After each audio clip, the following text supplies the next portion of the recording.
You're listening to Errol Parker and Clancy Overall, editors of the Batuta Advocate, on Desert Rock FM. Well, here we are on Desert Rock FM, Tutor Advocate Radio, show 96.5. We're not actually in the Channel Country today. We're on a bit of a tour, made our way down to the cold country. I guess you'd say the jumping football part of the world. Yeah, we are in North Melbourne. We just went and got a coffee and a bacon egg roll at the markets down there. It's very cosmopolitan. Yes, it's refreshing. Very Victorian. Trench coats, yeah, a lot of Guy Pearce-looking people walking around. But in the midst of all this, one thing we've noticed down here, the union's strong. On every single city block has obviously got like a 70-floor building going up. So on the ground level, there's the blokes with the stickers on the helmets, which you don't actually see. It's not that visible in most other cities around the country, as visible as it is here. Yeah, it's true. I noticed that too. Melbourne's a union town, and you look at all the cranes, they've all got Eureka flags, which they were going to be fined for having those flags. So they just doubled down and put like 6 of them on the cranes instead of 1. Really? Yeah. They're not flinching. Now, Sally McManus, you are the secretary of the ACTU. I am. Which is the boss of all the other unions. Well, I don't like saying boss. They don't like the word boss. No, we don't. No. But also because you're elected, and bosses don't get elected.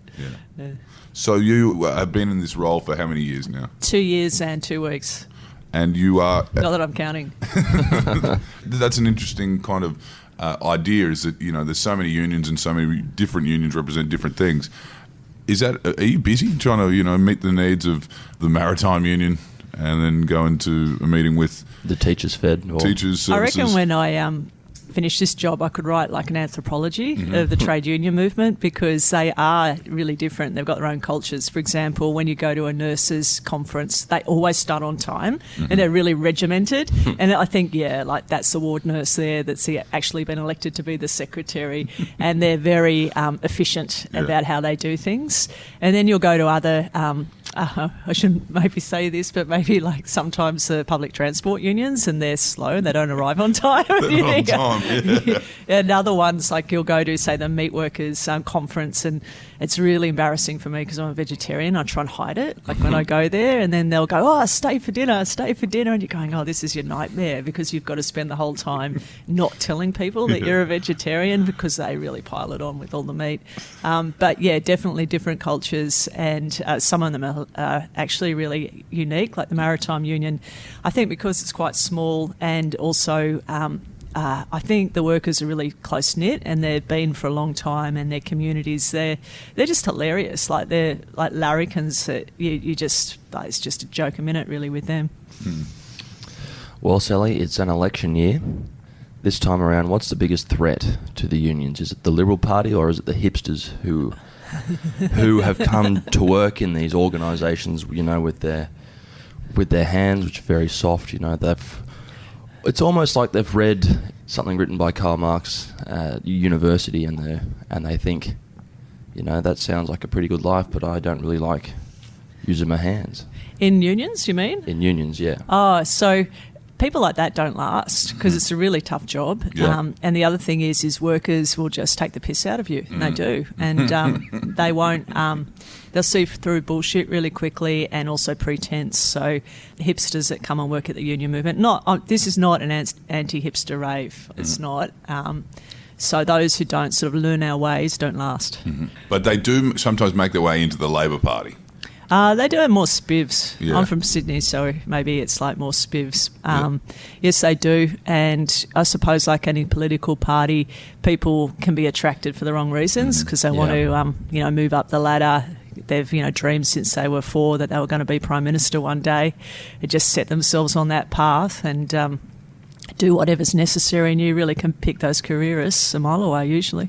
Yeah, sometimes they're... But they're not hipsters. Yeah. They'd be like, in their sharp suits. And, marketing executives. Yeah. And impersonating, like you see they start taking up the intonations of whatever Labor leader they think is popular at the time. I remember, I'm old enough to remember when Paul Keating was the Prime Minister, and some of them would start like talking like him.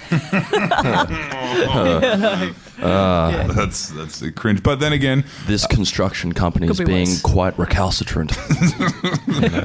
That said, though, I think there were a couple of years ago, there were a lot of young Liberals using the word sycophant.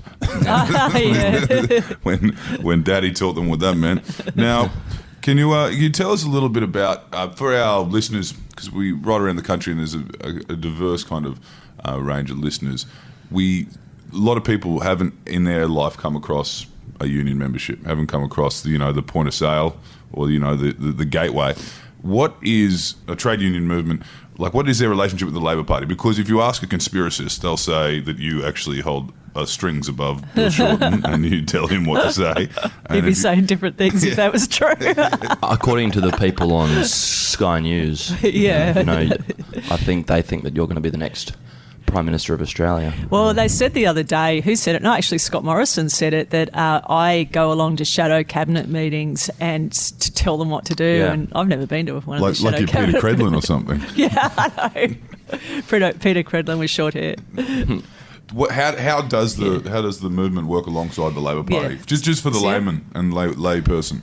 Yeah, so the first thing to know is that the Labor Party was set up by the union movement. So basically what happened is workers at some point worked out that you can have these, big battles with employers and win something. Let's say, I don't know, back then it might have been like the 42-hour week.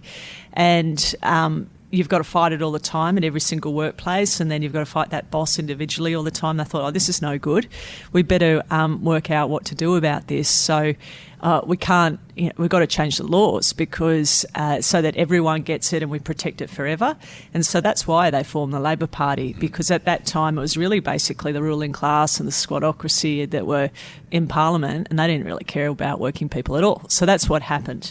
And so these days, half of unions are affiliated to the Labor Party. So unions like the teachers and the nurses and the public sector aren't affiliated to the Labor Party at all. Most of the other unions are, and journalists aren't either, right? But most of the other unions are. And what that means is that they have votes at the Labor Party conferences. So that they're part of the democracy of the Labor Party. So they can say, actually, we don't like privatisation. We're going to put up a policy resolution and vote against it. And so it's interesting because lots of other countries around the world had a similar thing where the union movement set up a party, called it whatever, and then over the years they separated and they said, no, you go your separate ways. They didn't maintain that connection we've got in Australia. And what happened is like the Democrats who never had it in the US, and you look at Canada and you look at New Zealand, they've become more right-wing. The Labor parties have become more right-wing because they're never pulled back to the reality of working people. And sometimes that gets a bit nasty, like when we go about pulling them back and there's tension and there's arguments, but it's necessary because otherwise all the parties will just be controlled by big business. It is an interesting kind of world you're in where you actually represent a left-wing movement, and a lot of times, a lot of people, when you talk about left-wing politics, there's a whole range of different politics that come with that. The stereotype, the archetype of that guy we were talking about with the stickers on his helmet, how do you think that world deals with this new movement of identity politics and intersectionality? Is that a challenge for you in your position to kind of have this hyper-masculine element to your union anyway? Well, the irony is that that's what the media shows. That's what you saw when you're in the middle of the city here, where there's lots of construction sites. But if you walked into a hospital, every single union member there would be all the nurses and all of that. So, or even a high school, Your high school. So the average union member now is a 45-year-old woman who's a nurse. Okay. And so about, I think it was 4 years ago, women outnumbered men in the union movement, and they're obviously a bit younger, but our economy's changed. So back in the 70s, of course, we had a big manufacturing sector, like all these big factories, and of course it was a different world. Men were the main breadwinners, women didn't really go to work. All of that's changed, and so is the union movement. But it's like the media wants to they love portraying the working class man with sleeve tattoo. Yeah, big muscles, and if you work on a building site, you're going to have big muscles, like you are. If you're not a foreman, it's a very hard job, especially if you're one of the less skilled workers who's lifting stuff all day. Yeah. What is a union that you represent that a lot of people wouldn't know about? Do you have any kind of... Okay, so there's a union for all of the symphony orchestras. All right. And I didn't know about this either. They're actually part of your union, the MEAA, but they've kept their own little identity.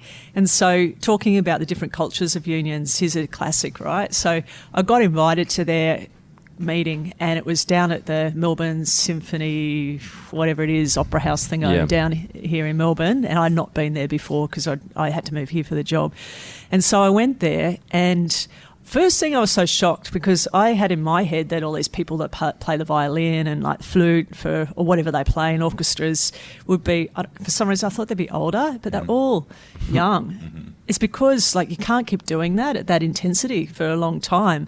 Maybe some of the instruments, but a lot of them apparently like really quite exhausting and really diverse. And anyway, I got up and I gave my speech, denouncing neoliberalism and, the rich having too much power and all of this.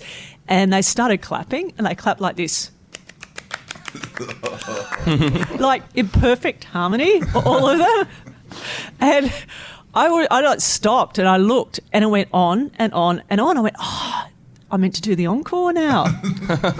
No joke. It was, and they're all glowing and smiling. And I thought, of course they are, because they're performers and that's what you do. I've just given a performance and they've just sort of given, that back to me, and I'm now meant to do the encore. So, which is a bit different to, the Spark is. So the Electoral Trades Union, break out into a chant of, union power, union power. I learnt the other day that there is a union for the unemployed. Yeah. A freelancer union, for one, was a shock to learn about this share economy, but to actually have a union for people who aren't in work, how does that Yeah, so there's work? There's sort of like collectives around the country, and it's hard for them in particular because obviously people are in and out of work, and so maintaining that becomes difficult. And obviously, charging union fees is difficult. Like all unions, it's just the pooling of everyone's money in order to be able to advance things. So they've been around for a while. They were around in the Great Depression too, obviously, and still around.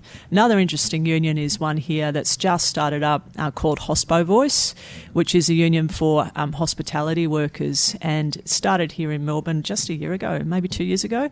And they've been having all these protests outside, like celebrity chefs and cafes and all of that, who've been engaging in wage theft.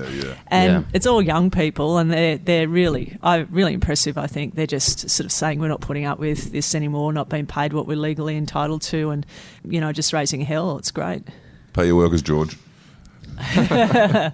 Now, it's an interesting world you're in. Bill Shorten was previously in your role. No, he wasn't. He was the head of the AWU, which is one of our unions. Yeah, which is one that Malcolm Turnbull was almost in. He could have been leader of that. I think Malcolm Turnbull did, he maybe was one of those 4-year-olds who wanted to be Prime Minister. Yeah. And so it was sort of like whatever path necessary. The easiest route, yeah. Yeah, so he was going to, at one point, I think when the Labor Party was in power for a long time, join the Labor Party. Yeah, well, he's come from, rags to riches, It's a great Australian story, the story of Malcolm Turnbull coming from a one-bedroom flat in Vaucluse. Yeah. Mind you, he was in business with a famous Labor leader in Neville Wran. He was. Partner. Yeah. It was Aussie Mail, wasn't it? Yeah. Yeah, back in the day. Now, when are you going to pivot into like a dash at the Senate and then 10 years later into the lower house and lead the Labor Party? Have people done that? Have they gone from the Senate to the lower house? Maybe. Barnaby. Yeah. How could I forget? Barnaby Joyce did it.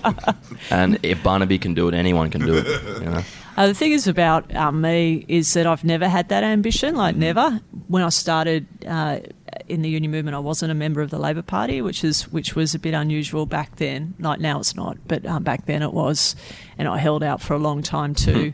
And haven't been, in my previous roles, it's not been anything that I've focused on. I suppose some people might spend a lot of time trying to sort of be nice to the right people. I certainly haven't done that. So I've just focused on what I believe in. I think I've got the best job in the world at the moment, and that I don't have any plans to go into Parliament. And plus, if you watch Sky News, you'd know that you actually are in control. So it's I know. You're more powerful than Shorten could be. But yeah, and I don't even have to stand. It's amazing. Now, we've got to ask about growing up in Sydney, Carlingford. Yeah. It's an interesting thing. We talk about it with a few guests. And one guest we had on recently was Dan Salton, who grew up not far from here in Fitzroy and is now down in the beautiful Sylvania waters, I believe. And just him noticing the difference was one thing that he brought up. Is the concept of working class Sydney, particularly working class inner city Sydney, almost feels obsolete nowadays. You'd have to drive from the airport, you'd have to drive 20 kilometres to see an area. See, us Westies totally aware of that, because it's like people think Sydney's around the airport and the CBD, but actually most people live west of Parramatta and west. That is Sydney, not the rest of it. And so I guess fair enough if you're not from that area, you're not going to be travelling out there really. But that's the real heart, and that is working class Australia, working class Sydney. It's the second most multicultural place in the world, and I reckon. It's interesting. I've seen it change a lot over the time I grew up. When I grew up in Carlingford, it was a very white place. And then what happened was the Asian immigration started. So there was Tiananmen Square, and there was a lot of Chinese students that then enrolled in our school. And, it wasn't as if it was all white in our school, but it was pretty white. And I remember the early racism that really kicked off, and that was pre-Pauline Hanson. And, there was this group called National Action, which I guess is the 1980s version of Fraser Anning, and who would sort of go spray paint Asians out on people's houses. And so when you go back to Carlingford these days, basically it's multicultural melting pot, and I just think, that's lovely. Yeah, and it changes quite a lot, because if you ask the everyday One Nation type, they'd tell you that Lakemba's Lebanese, but actually that's changed 3 waves since the stereotype. Yeah, it's now Bangladeshi. Out there, that's where they brew Tui's New out in the heart of that area. Lidcombe, out at Lakemba. Mm. It is interesting though, because I know that the stereotype of Sydney, King's Cross and the beach doesn't represent the real Sydney, but the house prices don't change. It's hard to live. Mount Druitt, the average house is now $1 million as well. So what shocks me is when I moved for this job 3 years ago, and I had a little 2-bedroom unit in Dulwich Hill at that stage, and you can buy a unit in the middle of the city here in a high rise for the same amount. And people in Melbourne going, the housing prices are so bad. And I thought, you've got no idea whatsoever. You wouldn't buy a dog box in Sydney for that price. It's just completely locked a whole generation out. Is that something you have to consider? How livability, cost of living for members? Absolutely. It's actually at the moment the biggest issue, because when your wages don't go up and the cost of living's going up, obviously it means you're going backwards, and so people just have to work out what they've got to cut back on, and at the moment that's the biggest issue. As you mentioned before, the stereotype is a big tatted up kind of CFMEU guy with the hard hat on backwards. Who's angry. The actual average member would be a 45-year-old female nurse. Yeah. Do you feel like you represent the change in the face of the movement as well? Well, so I'm a new generation, a younger generation to the previous leaders. I'm 47, so I'm not the average age, and I'm not a nurse. I'm not that skilled. But definitely there's a change from that generation to ours. And in a way we've sort of, bridged the time. Our parents were still in the generation of 50% union membership, where that's what Australia was. And basically my working life, I've just seen that completely collapse to 15%. And so for us, union leaders my age, we just think, well, no way, we're not going to put up with that. And it's not sort of for us the new normal, because we know when it was different. Younger people, it's a bit like insecure work and things like that. They just think that that's the way it always has been and the way it is, and it's just become normal.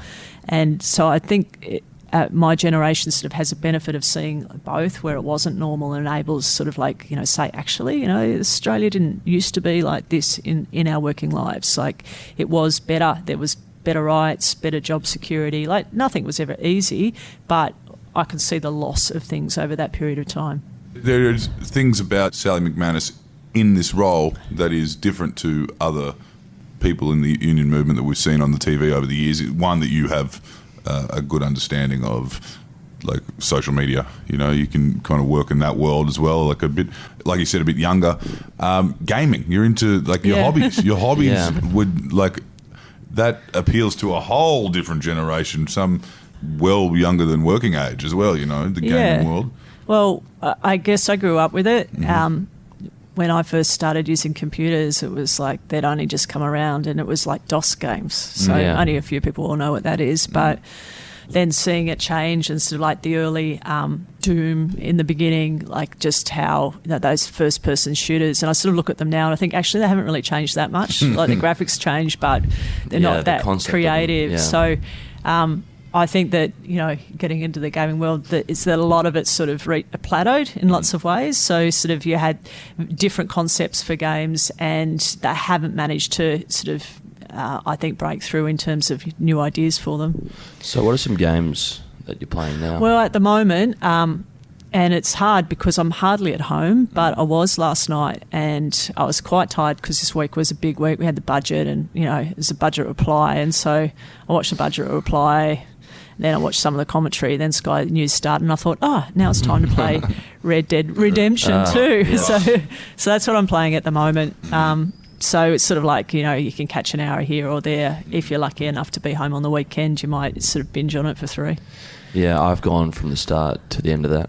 Oh, yeah? Yeah. Is it good? Quite an adventure. It is. Yeah. It's great fun pretending to be cowboys. Yeah, I'm really, I think, refining my hunting skills. Yeah. I tend to like the games that are a bit like that. So Metal Gear Solid I really love. Yeah. Oh, yeah.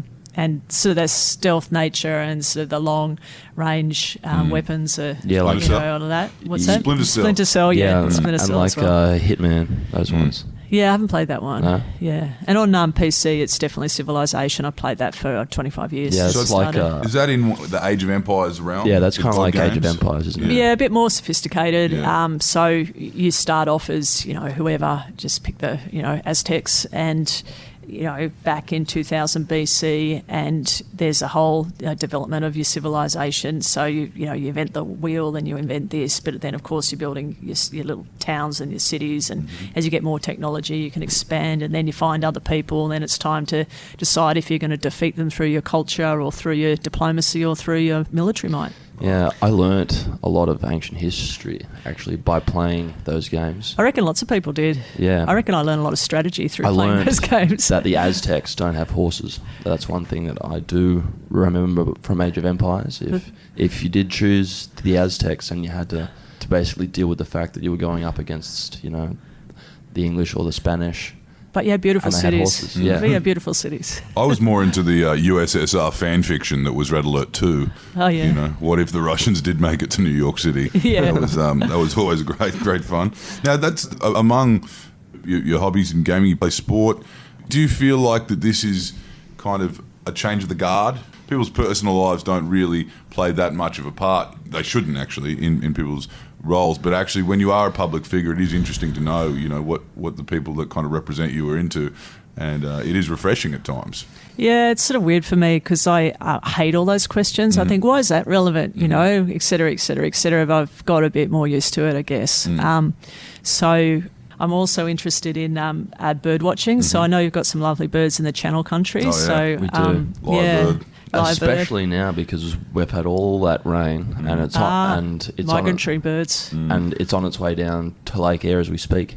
Yeah. So thanks to all those big storms they've had up there in the top country, Yeah. I think the lake should be full in a couple of months' time. Yeah, which is amazing how the birds know that, and they come Yeah. from all over the country there. So, yeah. Well, have you been out to the Channel Country? Because I know that the ALP, it has its roots in a very nice town out there in the far west of Queensland called Barcaldine. Yep. Down there on the banks of the Barcoo River. Yeah, 1891. Yeah, Have you been the out Tree of Knowledge? to Barkey? No, they keep inviting me, and I absolutely am going to go. And I feel like I've been to, like in such a short time, like spent all my time on planes. I've been to so much of the country, but I've not been there yet. So it's one of the ones, along with the Torres Strait, that I definitely want to go to. It is a beautiful part of the world. It is down there on the Tropic of Capricorn. Yeah. It's just there in... you can go to Longreach and you can have a drink on on one side, and then you can walk across the street and have one on the other side. Danny Sheen's the flight centre travel agent out there too. He can hook you up with the flights. Yeah, I've been to Mount Danny. Isa as far as I've got in terms of inland Queensland. But I also do love the tropics. My favourite place to go looking at animals is in the Iron Range National Park, which is right up the top of the Cape. Yeah.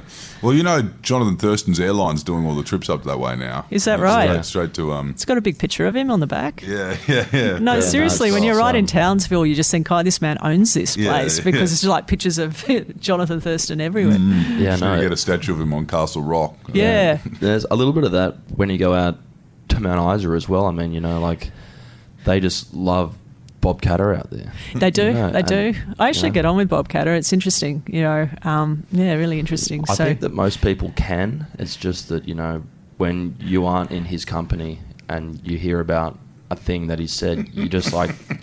Yeah, why'd you say that, Bob? Honestly. Honestly. That's not the Bob that I saw last week. Yeah. Because he changes every conversation. Yeah, That's it's the like, difference. it's like, But he also I'm an has- agrarian socialist. Yeah.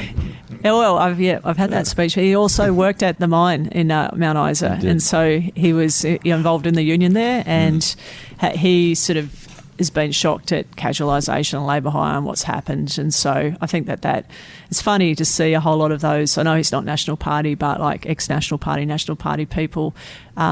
Like there's part of old Australia, which was part of like fair go, which was part of like workers having a fair go that actually they've got a lot of sympathy for. Yeah, it's an interesting one in the bush. You still hear people, even though in many places it's just always a landslide to the National Party, and when it comes to the ballot, there's still people that romanticise, the Labor Days, the shearing teams, and that kind of stuff. Is that? I mean, Wool's back. Wool is back. Yeah, Is in a big that way. something the Labor Party's going to be jumping back? Does that just pick up where it used to be? Like how is the Labor Party going to how is the union movement going to reinvent itself in the bush? I think that what's happening in the bush is it's interesting looking at the New South Wales election. There was this big sort of revolt against the National Party. And when I was the leader of my union in New South Wales, I spent a lot of time travelling to country New South Wales, and so it really struck me about how there was second-class citizens really for workers in a lot of those towns. The way people got treated I represented people that worked in disability services in Tamworth or in Narrabri.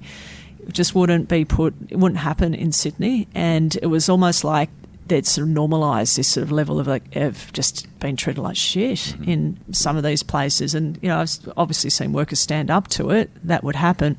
But often it was because the National Party, also ran the disability service and ran this and they ran that.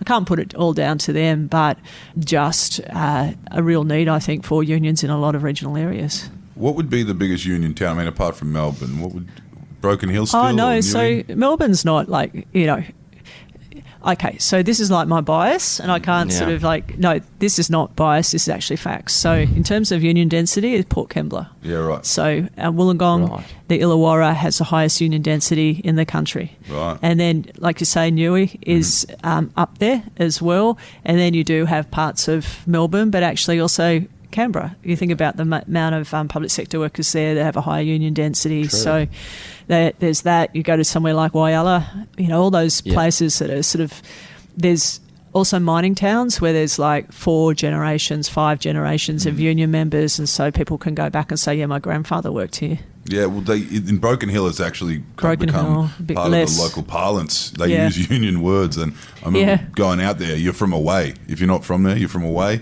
And the A grade, B grade, C grade, the way they rank It's like the your column. localness. Yeah, so it's A grades you just arrived into town. B grades you've had kids in town. So that was the only place in the country that had the union was the Broken Hill Union, and so it didn't matter what job you did, you're a member of that one union. Doesn't exist like that anymore, but for a long time it did, because of course it was just a one company town. But even if you worked in the local shops or if you worked at the local hospital, it was the same union you were a part of. Well, they could never get all those wild kind of prohibition laws in there because of that movement where the whole town was part of this union. So when they came out, they said, well, the government's sending people out that want to close the pubs at 6 o'clock.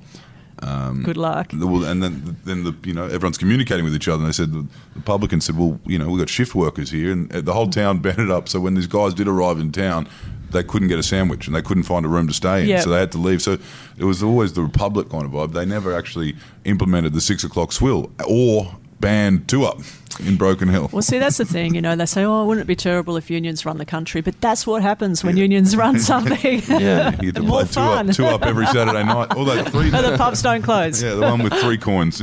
And we have weekends. Yeah. And weekends, exactly. And childhoods, Yeah, childhoods. That's another thing. Now, what is the biggest threat, do you reckon, in the near future? Is automation a big thing for the movement? Well, automation's always happened. So sometimes I think there's all these people who really are sort of futurists that, want to go on these speaking tours and scare the shit out of people by saying, all your jobs are going to disappear. There will be no jobs. The robots are going to take over. But it's actually not true, because the amount of people now in the labour force is higher than ever. So you think about all the women that have come in on top of all the men who still work. So it's at the highest it is. And just think of it this way, when they put in email, they said, soon we're going to have the paperless office. As if what's actually happened is a whole lot of jobs have been created around the fact that we've got email, we've got networks, all of that. They break down all the time. There needs to be upgrades all the time. There's endless stuff that happens around that. And so you think about all the changes that have happened, and a whole lot of our unions don't exist anymore, like the felt hat workers union or the saddle makers union, or there's more bizarre ones. I can't think of them all because you don't even know what those jobs were back then. But these things happen all the time, like when cars came in and replaced horse and buggy, and computers came in, but work's still there. So I think that, sure, there's going to be changes, but, these ideas that work's going to disappear. I think human creativity just keeps creating, more needs. It's like those new trains down there in Sydney. They don't have any drivers, those new ones. And I've heard that they might start doing that with aeroplanes. But I'll tell you what, I have a computer and it crashes from time to time, and I have to restart it. And I'll tell you what, you'd have to drag me kicking and screaming onto an aeroplane that doesn't have a pilot. No, I'm with you. Absolutely. Absolutely. Yeah, and I guess there's a lot of alarmist I feel like this is what you're saying when you have those kind of Elon Musk kind of evangelicals that tour the country with an open collar and sand shoes on stage, who just talk about, upskill now, talking about finding different roles. You think that's a bit... A pigeon can do your job. Yeah, do you think that's a bit of a storm in a teacup at the moment? I think it suits them. I think they do it because they, want people to be so worried about their jobs. They want people to... Also, for him, it's part of his brand, really, too. And that change happens, but it doesn't happen that quickly. And it's like some people saying, these other jobs are going to disappear. Look at the bank industry, with ATMs coming in, all of those tellers jobs left, but there's actually more people in the finance sector industry than there ever has been, because they've just created more jobs to sell you more stuff you don't want. To sell stuff to dead people. Yeah, sell stuff to dead people and to money launder for terrorists. It's true, not me. It was the Royal Commission that said that. I'll ask you one last question. What do you think was the worst part about the budget? It's funny because I look back at the various budgets under this coalition government. So remember Joe Hockey and remember Tony Abbott, and that was just... I remember them. That was cutting into the wrecking bone, and cutting, wrecking and cutting. That was one of the loosest budgets we've seen in some time.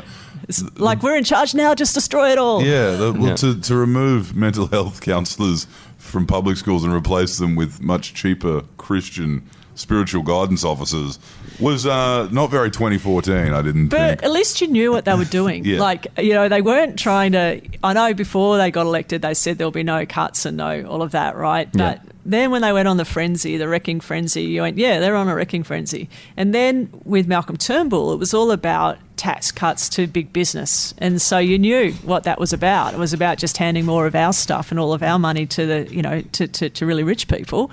And then you watch Josh Frydenberg, and it was like a little bit of this and a little bit of that. So it's sort of like a lower version of both things that they've taken. But I don't know what their budget, what you could say it was, whether you liked it or whether you didn't. It was just sort of an election budget, really, wasn't it? Yeah. Do you feel like it's what can we get past? Yeah. The worst thing is, of course, about the tax system. We've already got a massive problem with the fact that people aren't paying their fair share. And when I say people, I don't mean you guys or me. I mean, like, the 69 people who earned in 1 year $1 million. So imagine how rich you are if in 1 year you bring in $1 million, paid no tax, like nothing, not even the Medicare levy. I don't understand how that's possible. Well, I'll tell you how.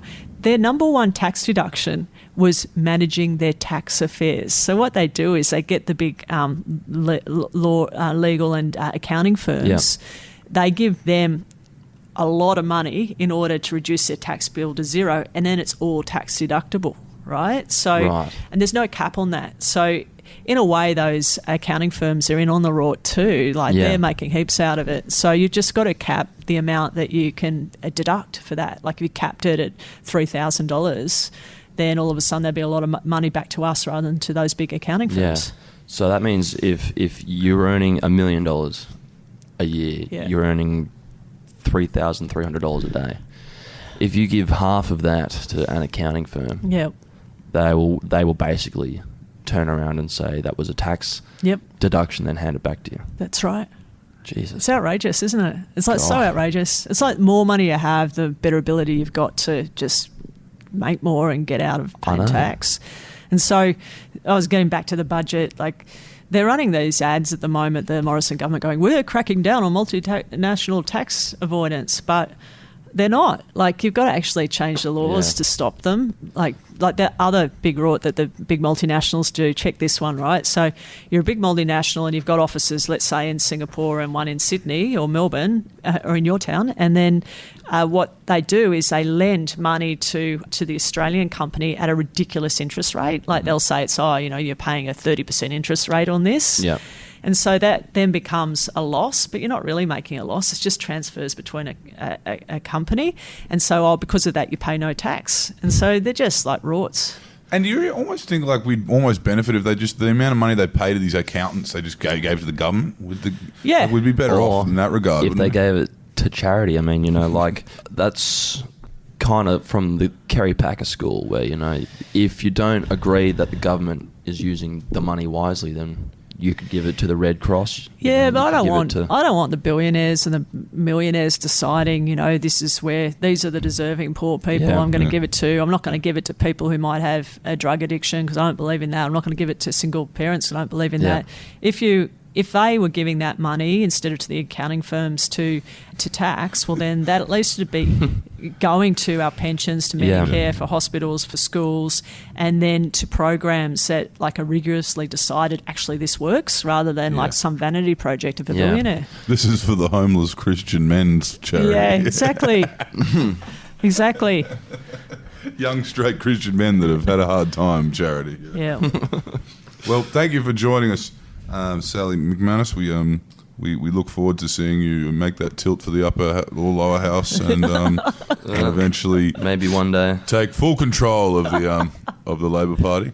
Yeah. Why would you want to when you're already the puppet master? Yeah, that's it. Well, thank you, and we'll see if you can get Bill over the line in the next couple of months. All right, see you guys. Yeah. Bye.